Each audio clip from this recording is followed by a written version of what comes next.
Most people check the rent price before moving in. Sarah only checked one thing: whether the last tenant had left. They had, but not completely. This is a true story. The names have been changed. The details have not. Sarah moved into apartment 4B in October of 2019.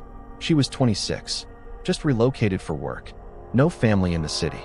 No close friends nearby.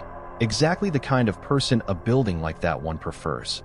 The landlord told her the previous tenant had moved out suddenly. He said it with a smile. She didn't think to ask why the smile looked rehearsed. The first 3 days were normal. On the fourth day, she heard it for the first time. 2:17 a.m. A sound from inside the walls. Not pipes. Not the building settling. Scratching. She told herself it was rats. She told herself that for 6 nights straight. Until the scratching started spelling something. 3 words, carved from the inside of the wall.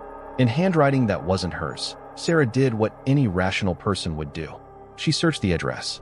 And she found a name. Daniel Marsh. 34 years old. Previous tenant of apartment 4B. Reported missing, October 2018. Exactly 1 year before she moved in. Nobody had been charged. The case was still open.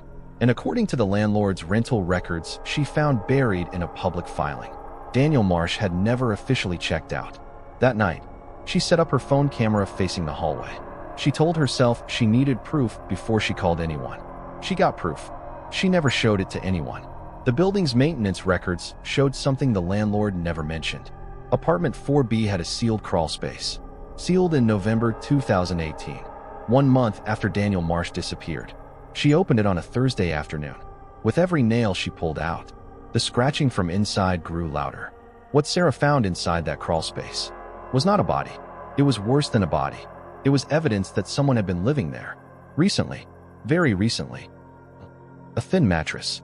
3 empty water bottles. A journal filled with writing. And a hole. A small, deliberate hole drilled through the wall. Positioned perfectly to see directly into the bedroom. Sarah called the police. They found fingerprints. They matched Daniel Marsh. A man who was supposed to be missing was not missing at all. Daniel Marsh was found 4 days later, 3 blocks away.